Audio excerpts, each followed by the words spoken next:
ओम श्री बृहस्पति नमः। हरे कृष्ण। आप सभी का दिन शुभ हो। आज बृहस्पतिवार यानी गुरुवार के दिन सुनिए बृहस्पति देवता की संपूर्ण कथा। बृहस्पतिवार व्रत की पौराणिक कथा के अनुसार प्राचीन समय की बात है। भारतवर्ष में एक राजा राज्य करता था। वह बड़ा प्रतापी और दानी था। वह नित्य प्रति मंदिर में भगवान के दर्शन करने जाता था। वह ब्राह्मण और गुरु की सेवा किया करता था। उसके द्वार से कोई भी याचक निराश होकर नहीं लौटता था। वह प्रत्येक गुरुवार को व्रत रखता और पूजन करता था। हर दिन गरीबों की सहायता करता था, परंतु ये सब बातें उसकी रानी को अच्छी नहीं लगती थी। वो न तो व्रत करती, न ही किसी को एक भी पैसा दान में देती थी और राजा से भी ऐसा करने को मना किया करती थी। एक समय की बात है कि राजा शिकार खेलने वन को चले गए थे। घर पर रानी और दासी थी। उसी समय गुरु बृहस्पति साधु का रूप धारण करके राजा के दरवाजे पर भिक्षा मांगने आए। साधु ने रानी से भिक्षा मांगी तो वह कहने लगी, हे साधु महाराज, मैं इस दान और पुण्य से तंग आ गई हूँ। इस कार्य के लिए तो मेरे पतिदेव ही बहुत हैं। अब आप ऐसी कृपा करें कि हमारा सारा धन नष्ट हो जाए और मैं आराम से रह सकूं। साधु रूपी बृहस्पति देव ने कहा, हे देवी, तुम बड़ी विचित्र हो। संतान और धन से कोई दुखी नहीं होता है, इसको तो सभी चाहते हैं। पापी भी पुत्र और धन की इच्छा करता है। अगर तुम्हारे पास धन अधिक है तो भूखे मनुष्यों को भोजन कराओ, प्याऊ लगवाओ, ब्राह्मणों को दान दो, धर्मशालाएं बनवाओ, कुआं, तालाब, बावड़ी, बाग, बगीचे आदि का निर्माण कराओ तथा निर्धनों की कुंवारी कन्याओं का विवाह कराओ और यज्ञ आदि करो। इस प्रकार के कर्मों से आपके कुल का और आपका नाम परलोक में सार्थक होगा और स्वर्ग की प्राप्ति होगी। किंतु रानी साधु की इन बातों से खुश नहीं हुई। उसने कहा, हे साधु महाराज, मुझे ऐसे धन की बिल्कुल आवश्यकता नहीं जिसको मैं अन्य लोगों को दान दूं या जिसको रखने और संभालने में ही मेरा सारा समय नष्ट हो जाए। तब साधु ने कहा, हे देवी, अगर तुम्हारी ऐसी ही इच्छा है तो जैसा मैं तुम्हें बताता हूँ तुम वैसा ही करना। बृहस्पतिवार के दिन घर को गोबर से लीपना, अपने केशों को पीली मिट्टी से धोना, राजा से कहना वह दाढ़ी कटवाए, भोजन में मांस मदिरा खाना, कपड़ा धोबी के यहाँ धुलने देना। इस प्रकार 7 बृहस्पतिवार करने से तुम्हारा सब धन नष्ट हो जाएगा। ऐसा कहकर साधु महाराज रूपी बृहस्पति देव अंतर्ध्यान हो गए। रानी ने साधु के कहे अनुसार 7 बृहस्पतिवार तक वैसा ही करने का विचार किया। साधु के बताए अनुसार कार्य करते हुए केवल 3 बृहस्पतिवार ही बीते थे कि उसकी समस्त धन संपत्ति नष्ट हो गई। भोजन के लिए दोनों समय परिवार तरसने लगा तथा सांसारिक भोगों से दुखी रहने लगा। तब वह राजा रानी से कहने लगा, हे रानी, तुम यहाँ पर रहो, मैं दूसरे देश को जाता हूँ। क्योंकि यहाँ पर मुझे सभी मनुष्य जानते हैं, इसलिए मैं यहाँ कोई काम नहीं कर सकता। मैं परदेश जा रहा हूँ, वहाँ कोई काम धंधा करूँगा, शायद हमारे भाग्य बदल जाएं। ऐसा कहकर राजा परदेश चला गया। वह वहाँ जंगल से लकड़ी काट कर लाता और शहर में बेचता। इस तरह जीवन व्यतीत करने लगा। इधर राजा के बिना रानी और दासियां दुखी रहने लगी। किसी दिन भोजन मिलता और किसी दिन जल पीकर ही रह जाती। एक बार रानी और दासियों को 7 दिन तक बिना भोजन के रहना पड़ा तो रानी ने अपनी दासी से कहा, हे दासी, यहाँ पास ही के नगर में मेरी बहन रहती है, वह बड़ी धनवान है। तू उसके पास जा और वहां से 5 सेर बेझर मांग कर ले आ, जिससे कुछ समय के लिए गुजर हो जाएगा। दासी रानी की बहन के पास गई। रानी की बहन उस समय पूजा कर रही थी। दासी ने रानी की बहन से कहा, हे रानी, मुझे आपकी बहन ने भेजा है, मुझे 5 सेर बेझर दे दो। दासी ने ये बात अनेक बार कही, परंतु रानी की बहन ने कोई उत्तर नहीं दिया, क्योंकि उस समय वह बृहस्पतिवार की कथा सुन रही थी। जब दासी को रानी की बहन से कोई उत्तर नहीं मिला तो वह बहुत दुखी हुई। उसे क्रोध भी आया। वह लौटकर रानी से बोली, हे रानी, आपकी बहन तो बहुत ही घमंडी है। वह तो छोटे लोगों से बात भी नहीं करती। मैंने उससे बहुत बार कहा, लेकिन उसने कोई उत्तर नहीं दिया। मैं वापस चली आई। रानी बोली, हे दासी, इसमें उसका कोई दोष नहीं है।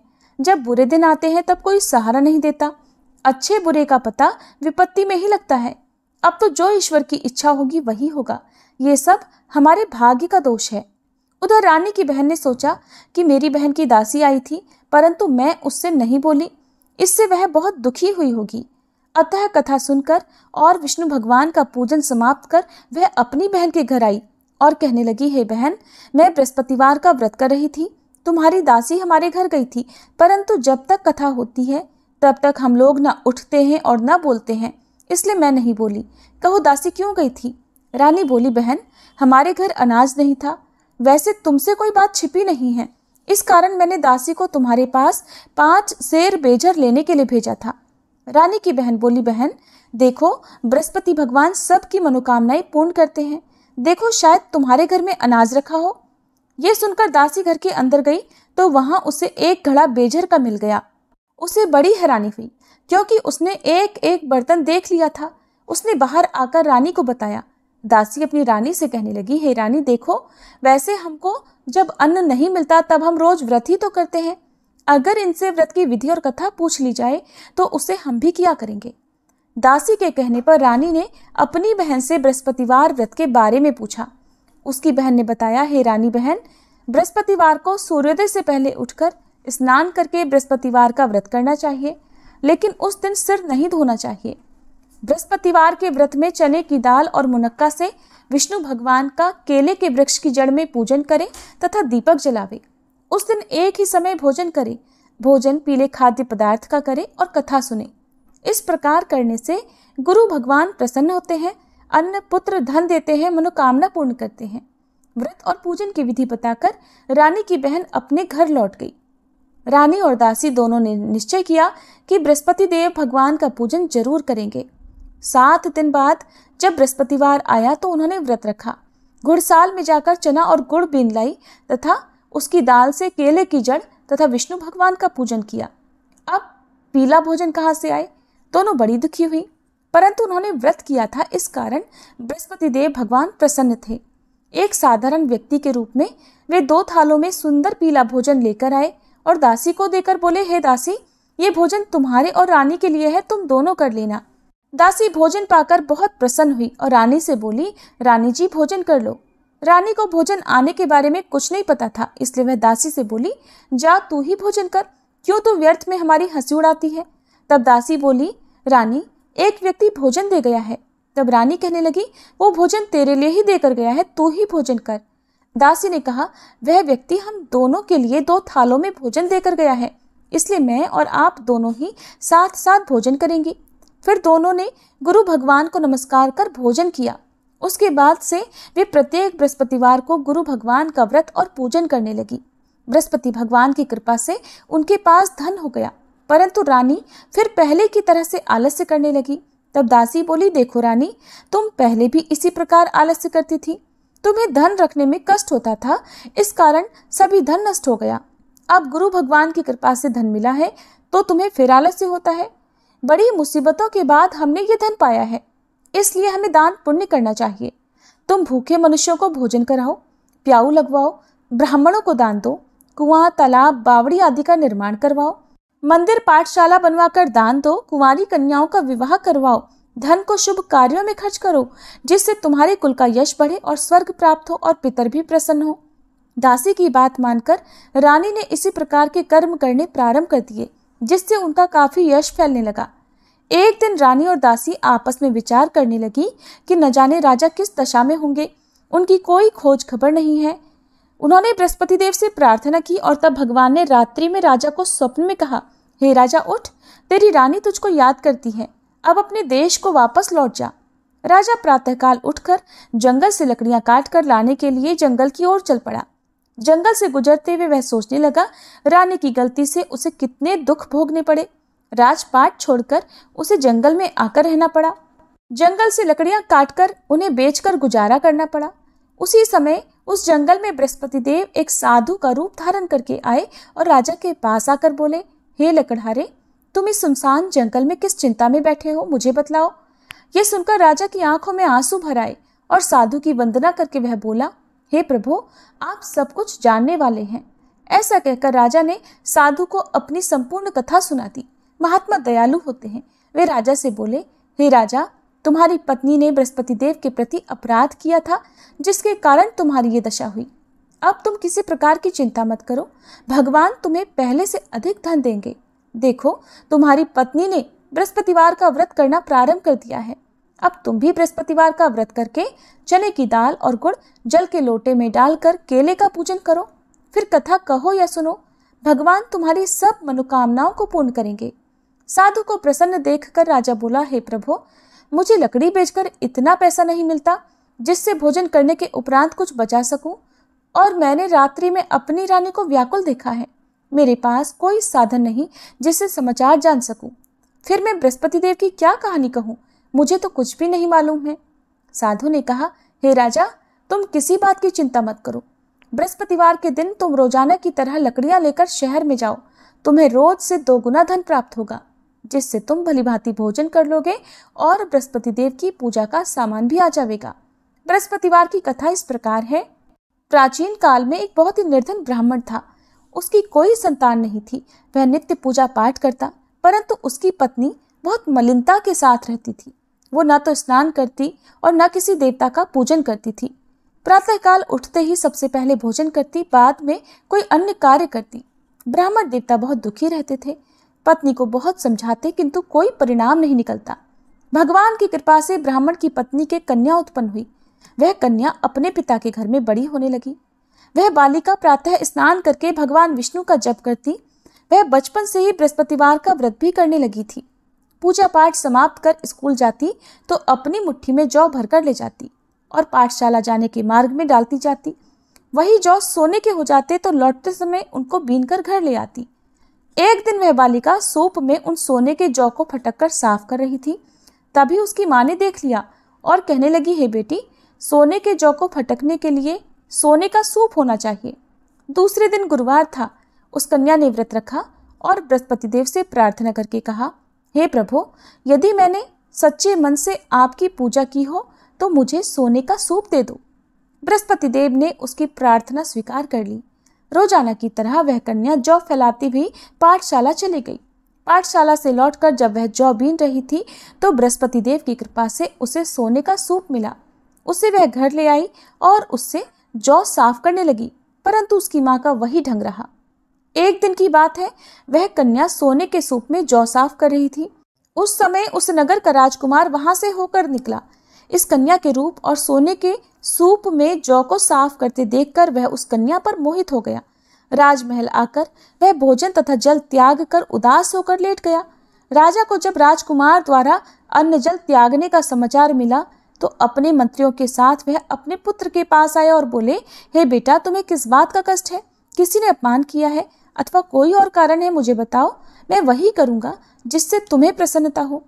तब राजकुमार ने अपने पिता की बातें सुनी और बोला, मुझे आपकी कृपा से किसी बात का दुख नहीं है। किसी ने मेरा अपमान नहीं किया है, परंतु मैं उस लड़की के साथ विवाह करना चाहता हूँ जो सोने के सूप में जौ साफ कर रही थी।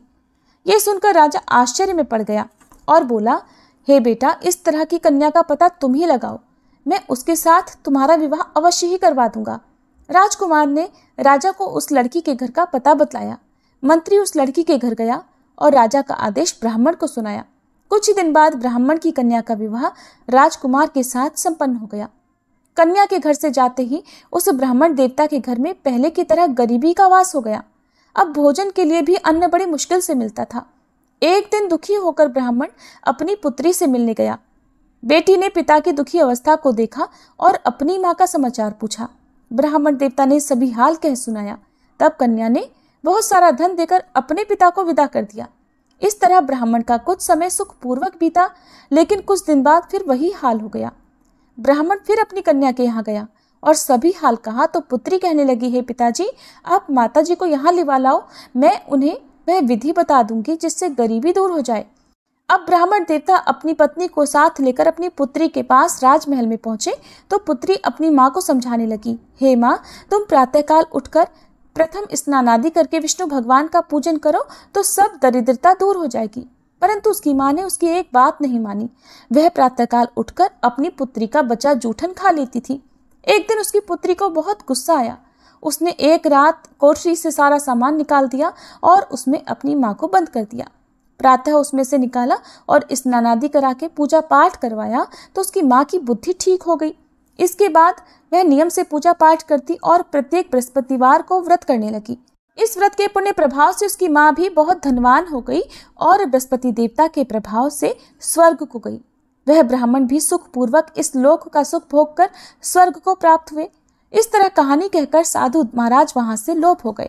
धीरे धीरे समय बीतने पर फिर बृहस्पतिवार का दिन आया। राजा जंगल से लकड़ी काटकर किसी शहर में बेचने गए। उसे उस दिन और दिनों से अधिक धन मिला।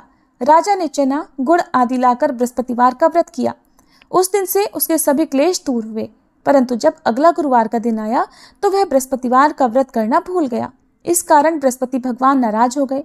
उस दिन उस नगर के राजा ने विशाल यज्ञ का आयोजन किया तथा अपने समस्त राज्य में घोषणा करवा दी कि कोई भी मनुष्य अपने घर में भोजन ना बनाए और आग भी ना जलाए। समस्त जनता मेरे यहाँ भोजन करने आए। इस आज्ञा को जो न मानेगा उसको फांसी की सजा दी जाएगी। राजा की आज्ञा अनुसार राज्य के सभी निवासी राजा के भोज में सम्मिलित हुए, लेकिन लकड़हारा कुछ देर से पहुंचा, इसलिए राजा उसको अपने साथ महल में ले गए।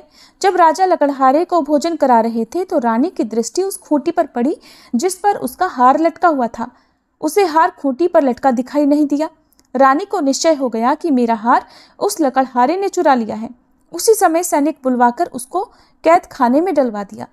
जब लकड़हारा कारागार में पड़ गया तो बहुत दुखी होकर विचार करने लगा कि न जाने कौन से पूर्व जन्म के कर्म से मुझे ये दुख प्राप्त हुआ है, और उसी साधु को याद करने लगा जो जंगल में मिला था।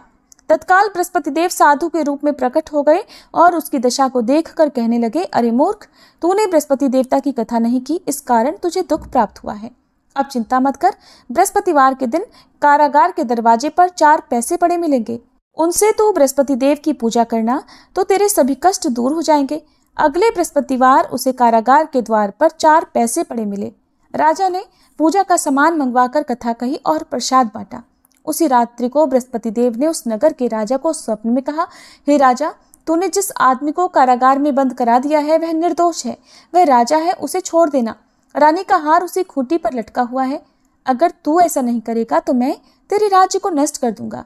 राजा प्रातःकाल उठा और खूंटी पर हार टंगा देखकर लकड़हारे को बुलाकर क्षमा मांगी तथा राजा के योग्य सुंदर वस्त्र आभूषण भेंट कर उसे विदा किया। गुरुदेव की आज्ञा अनुसार राजा अब अपने नगर को चल दिया। राजा जब नगर के निकट पहुंचा तो उसे बड़ा ही आश्चर्य हुआ। नगर में पहले से अधिक बाग, तालाब और कुएं तथा बहुत सी धर्मशाला, मंदिर आदि बने हुए हैं। राजा ने पूछा कि ये किसका बाग और धर्मशाला है? तब नगर के सब लोग कहने लगे, ये सब रानी और दासी द्वारा बनवाए गए हैं। राजा को आश्चर्य हुआ और गुस्सा भी आया। जब रानी ने खबर सुनी कि राजा आ रहे हैं तो उसने अपनी दासी से कहा, हे दासी, देख, राजा हमको कितनी बुरी हालत में छोड़ गए थे। वह हमारी ऐसी हालत देखकर लौट ना जाए, इसलिए तो दरवाजे पर खड़ी हो जा। रानी की आज्ञा अनुसार दासी दरवाजे पर खड़ी हो गई। जब राजा आए तो उन्हें अपने साथ महल में लिवा लाई। तब राजा ने क्रोध करके अपनी तलवार निकाली और पूछने लगा, बताओ, ये धन तुम्हें कैसे प्राप्त हुआ है? तब रानी ने बताया, हमें ये सब धन बृहस्पति देव के व्रत के प्रभाव से प्राप्त हुआ है। राजा ने तब निश्चय किया कि 7 रोज बाद तो सभी बृहस्पति देव का पूजन करते हैं, परंतु मैं रोजाना दिन में 3 बार कथा कहा करूंगा तथा रोज व्रत किया करूंगा। अब हर समय राजा के दुपट्टे में चने की दाल बंधी रहती तथा दिन में 3 बार वह कथा कहता। एक दिन राजा ने विचार किया कि चलो अपनी बहन के यहाँ हो आवे। इस तरह का निश्चय कर राजा घोड़े पर सवार होकर अपनी बहन के यहाँ चल पड़ा। रास्ते में उसने देखा कि कुछ आदमी एक मुर्दे को लिए जा रहे हैं। उन्हें रोक कर राजा कहने लगा, अरे भाइयों, मेरी बृहस्पतिवार की कथा सुन लो। वे बोले, लो, हमारा तो आदमी मर गया है, इसको अपनी कथा की पड़ी है। परंतु कुछ आदमी बोले, अच्छा कहो, हम तुम्हारी कथा भी सुनेंगे। राजा ने दाल निकाली और कथा कहनी शुरू कर दी। जब कथा आधी हुई तो वह मुर्दा हिलने लगा और जब कथा समाप्त हुई तो राम राम करके वह मनुष्य खड़ा हो गया। राजा आगे बढ़ा, उसे चलते चलते शाम हो गई। आगे मार्ग में उसे किसान खेत में हल चलाता मिला। राजा उससे बोला, अरे भैया, तुम मेरी बृहस्पतिवार की कथा सुन लो। किसान बोला, जब तक मैं तेरी कथा सुनूंगा तब तक 4 हरैया जोत लूंगा। जा अपनी कथा किसी और को सुनाना। राजा आगे चलने लगा। राजा के हटते ही बैल पछाड़ खाकर गिर गए तथा किसान के पेट में बहुत जोर से दर्द होने लगा। उसी समय किसान की माँ रोटी लेकर आई। उसने जब ये देखा तो अपने पुत्र से सब हाल पूछा। बेटे ने सभी हाल बता दिया। बुढ़िया दौड़ी दौड़ी उस घुड़सवार के पास गई और उससे बोली, मैं तेरी कथा सुनूंगी, तू अपनी कथा मेरे खेत पर ही चलकर कहना। राजा ने लौटकर बुढ़िया के खेत पर जाकर कथा कही, जिसके सुनते ही बैल खड़े हो गए और किसान के पेट का दर्द भी बंद हो गया। अब राजा अपनी बहन के घर पहुंच गया। बहन ने भाई की खूब मेहमानी की। दूसरे दिन प्रातःकाल राजा जगा तो देखने लगा कि सब लोग भोजन कर रहे हैं। राजा ने अपनी बहन से पूछा कि ऐसा कोई मनुष्य है जिसने भोजन ना किया हो, जो मेरी बृहस्पतिवार की कथा सुन ले। तो बहन बोली, हे भैया, ये देश ऐसा ही है। पहले यहाँ के लोग भोजन करते हैं, बाद में अन्य कोई काम करते हैं।